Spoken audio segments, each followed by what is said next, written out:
People like to say the addition of politics to gaming is what has caused so many flops throughout 2024, but I disagree. The tastes of gamers have changed, and I can prove it. Back in November 2011, I bought Skyrim, my very first Elder Scrolls game, and I remember having so many fond memories playing it, but when trying it out again at the end of 2024, it just didn't hit quite the same. There were so many mechanics that had been revolutionized that older games just simply felt dated. Games like Concord, Starfield, and Suicide Squad double down on tropes that simply don't work anymore amongst everything else they're doing wrong, which destroyed any chance that they actually had at worldwide success. Gaming is a dynamic system where player tastes simply change over time. Brain drain is one of the bigger problems here, where in these gaming studios, many of the really talented developers actually leave the studio over time, and once they're all gone, the studios have, let's say, considerable problems, like we're seeing from Ubisoft at the moment. Also, many development mistakes can simply happen when other features are focused on to the point of perfection,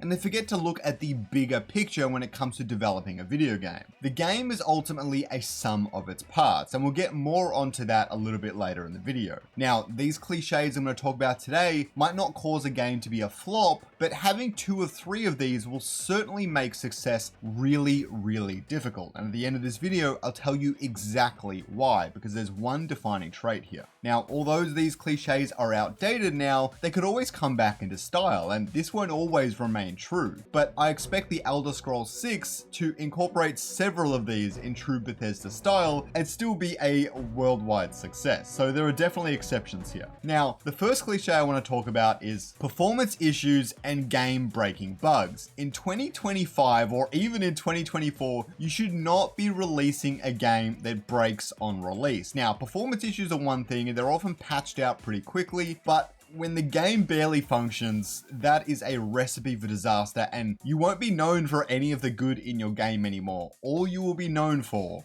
is how crappy the launch day was. That is the only thing people will talk about when it comes to your game. There are 3 key examples that come to mind here: Cyberpunk 2077, Starfield, and Anthem. Now, I know I said 2024 cliches, but that's just where the focus point is here. Really, over the past 5 to 10 years is where we've been seeing dabbles, dribs and dabs of games that didn't really make much sense, but in 2024 is the majority of where it started to come to a head. Now, Cyberpunk had things like characters walking through walls and some really weird performance issues, but it wasn't nearly as bad as things like Starfield or Anthem, where Starfield had quests that broke and simply couldn't be completed, which made me quit the game after 10 hours, which was really sad for me, honestly. And Anthem, which had bugs, server issues, and other performance problems across the board. It's just not good, okay? It's just terrible, terrible. But as opposed to this, games that are successes because they didn't have these sorts of issues are things like The Legend of Zelda Breath of the Wild, Tears of the Kingdom, of course, and Elden Ring. For example, Zelda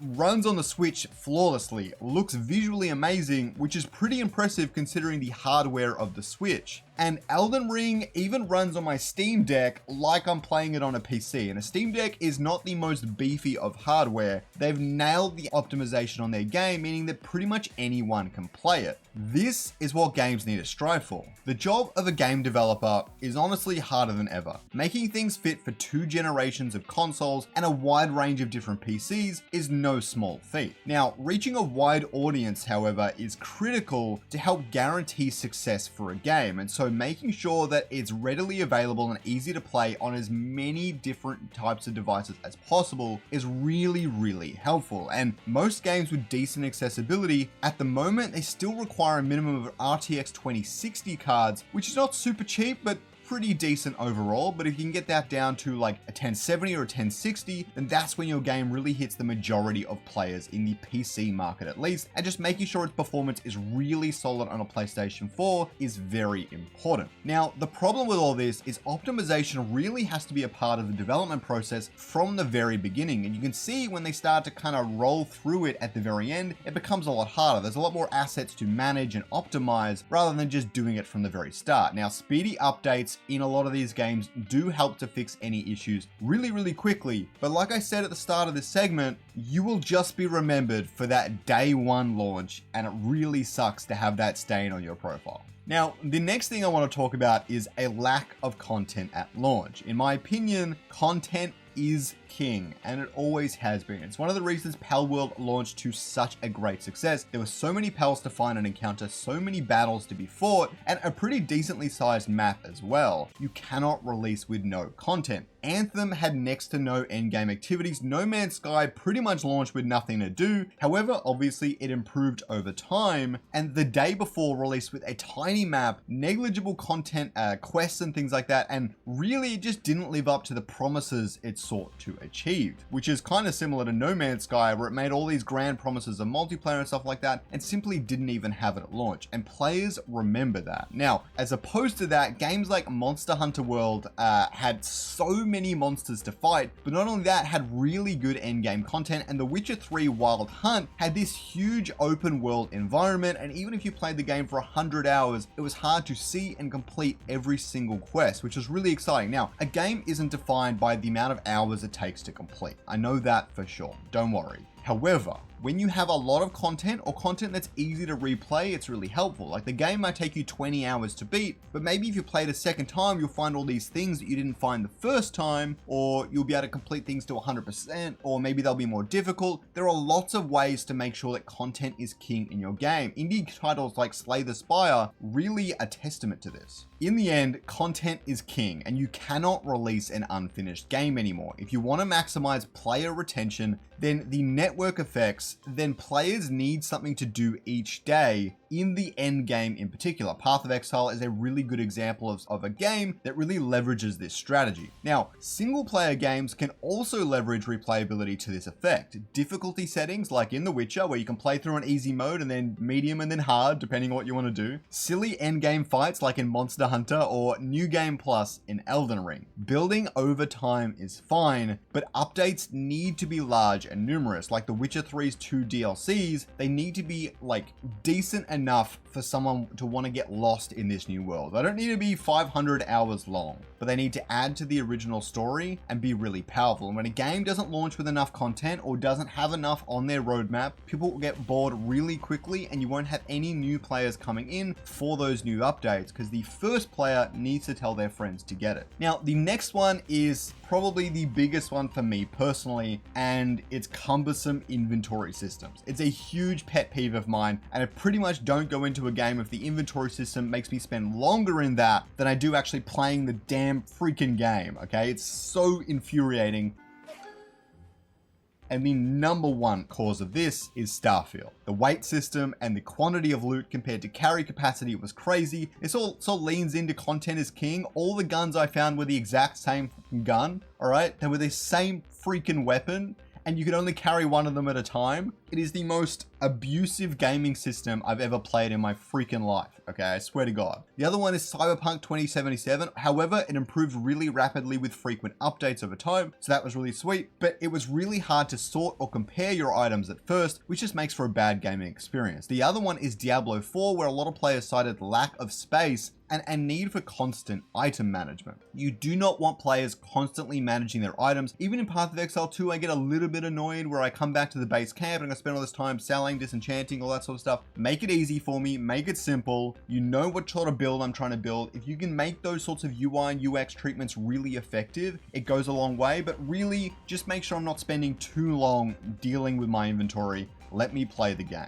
Now, games that did this really well were Breath of the Wild. Like I said before, it doesn't needlessly overcomplicate it, even though there's a lot of really nice depth to the systems, and you can really ignore inventory management if you want, for the most part. Now, the other game is Stardew Valley, which is a game designed around inventory, but it keeps the management of it really, really easy, and I think that's an important thing. And if indie games can do it, I don't know why AAA games keep stuffing up in this one key area. When it comes to these inventory systems, a video game shouldn't feel like you're unpacking the groceries on a Monday night. Inventory systems never seem to make the game more fun. They're a side component that's a part of fulfilling the fantasy of the game itself, but you need to make sure it doesn't get in the way. Numerous items and combinations of items make the game more enjoyable, but sorting through the minutia needs to be an easy task. Making all of this easier to manage on a controller is also really important because so many players love using that, especially for things like Monster Hunter and a lot of your classic RPGs like The Witcher and all the rest of it. Now, when 50% of your time spent in a game is sorting through items, your game sucks. That is the objective truth. The loot you find also needs to be meaningful, okay? Borderlands does this really well and is the best out of anyone at doing this. I'm only a recent Path of Exile 2 player, and so they're doing it really cool as well. All the loot you get has all the different modifiers and everything, but Borderlands did this best. So make sure that the loot you find is meaningful. It's not hard to move around in your shit, and you will be fine. Now, the next one I've got for you is a failure to fulfill the power fantasy and unnecessarily restrict gameplay. Now, this is a really nuanced topic, but when it comes to a video game that people want and enjoy to play, then really the power fantasy is important. I'll give you an example. So in Skull and Bones, you can play the game, you can go around on a pirate ship, shoot at other pirates and all the rest of it, okay? Great, absolutely fun. You're living out that pirate fantasy you've seen in Pirates of the Caribbean or wherever else. Here they come. However, in this game, you can kind of dock at land masses, but mostly you're just going to towns and things. But you can't just go to like a random landmass in the middle of the high seas and go and try and find treasure. You just can't, which is 50% of the pirate power fantasy. And so when you have these invisible barriers or these ways that you can't play the game yourself the way you want to play it, and obviously you can't enable everything, then it just really dampens the entire experience. Another example is in Starfield, you can't fly in low orbit. Now, this might seem like a minor thing to some, and all the loading screens are annoying enough as it is, but really this is an important part of the componentry for a sci-fi spacefaring experience, right? There is a lack of freedom here where maybe there's a building on this planet and you don't necessarily want to walk in and shoot all the enemies inside. You want to just fly your ship or a frigate or something in low orbit, shoot at it from above, blow it up or whatever. That would be fun, that would be enjoyable, but really like some players want to use their brains to work around a problem in that way, and by restricting that access, you just make the whole experience feel weak. Just weak. Why would you do that?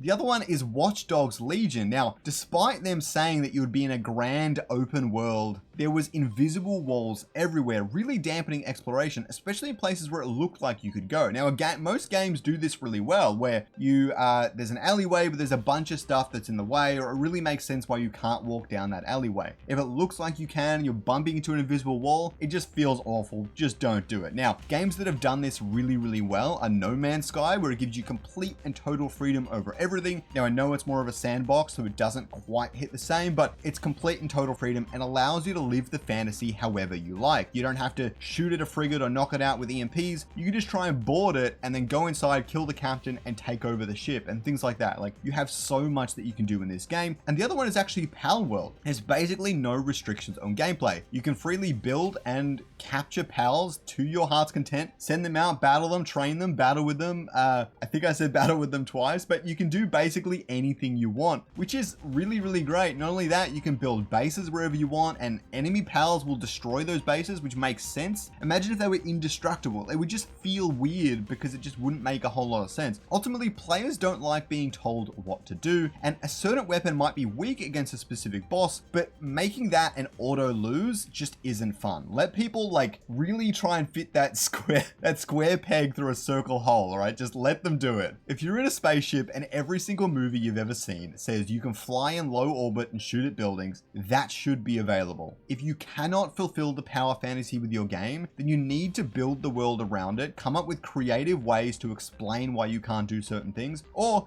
just build a different game. If you can't do it, there's no point building it sometimes, you know what I mean? But like, people like using their own creativity to solve problems. When you don't have enough agency to allow that in a game, then it takes away from the experience. Now, the other thing is weak IP, storytelling, and world building. Now, Concord is the first example that comes to mind here. Firstly, had awful character design. That's no secret to anyone, where many of the characters felt really samey, and it didn't give players a reason to really fall in love with the IP. Skull and Bones did similar, where the world felt more like a backdrop for naval combat rather than a new and compelling environment, and Anthem had barely any storytelling besides the initial opener. Games that did this really well, however, are things like League of Legends, The Witcher 3 Wild Hunt, and Monster Hunter World, Wilds, any in the series really. Now, League of Legends has all these subtle interactions with characters that always stick out in the game, pages and pages of world building and lore, and you can actually finally start to see that really come to a head in Arcane. The only reason that show was so good is because they built the world beforehand. The Witcher 3 Wild Hunt has seen similar traction with its show, in the first 2 seasons at least, where every character has a major personality, feel like you're inhabiting a carefully crafted world. Like,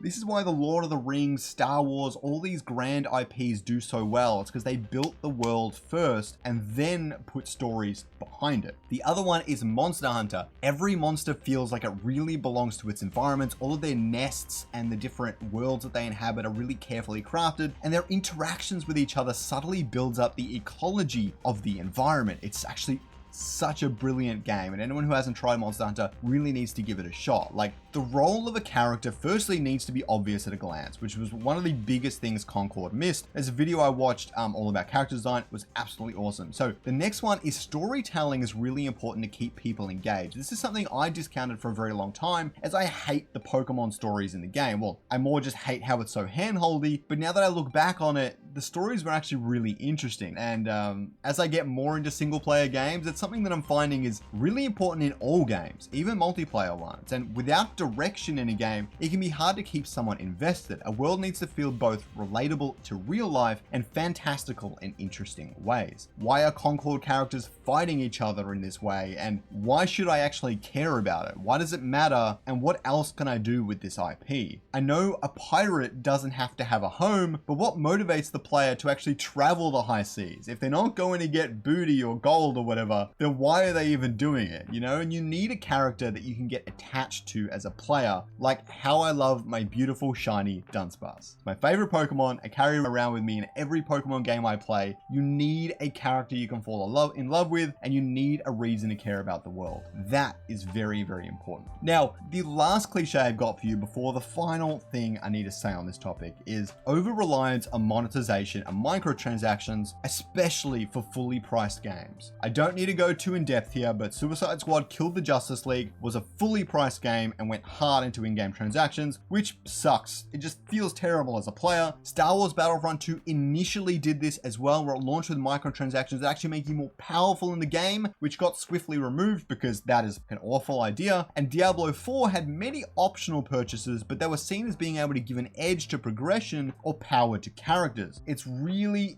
just gamers don't like it. There's not much more I can say on that. Pay to win is a terrible, terrible experience for those who are playing for free. Now, I don't think anyone should get necessarily a free lunch, but you definitely can build the game in creative ways because many have. Marvel Rivals and Fortnite have done a really good job here. In Marvel Rivals, every character is unlocked at launch. In Fortnite, it's similar in a certain sense. Anyone can get any gun in the game, and high quality cosmetics are at a super cheap price in Marvel Rivals. That's what happens when you make a popular game that's fun to play. And Fortnite has always had a really genuine battle pass system with really great value for money. It's also easy to earn V-Bucks through gameplay, even though it might be a little bit grindy, but really they've struck that balance, and it's kind of a shame that so many people think that they can do it better and just end up falling on their face, okay? Players hate pay-to-win systems, but they also hate being charged for something twice. That's the really big thing I wanna hit home here. They understand the expectation of a free game and that you need to pay for certain things. League of Legends is a good example of that. But paying for a boost to progression devalues the achievements of other players. There's even been a little bit of backlash on League lately because it would take you like 3 or 4 years or whatever to earn every League champion for free or whatever, which isn't that bad. Really, you should be encouraging some spend, but really buying a full price game should ultimately get you every character, and then free to play progression should get you all future characters and things like that. That would be a really reasonable way to look at this entire process. Now, having separated systems does help remove this stigma, and many games are starting to do that now, and we're getting rid of all that crazy monetization, but players invest their time in something that they care about. Why should they care about something that's all about spending more money? They just won't.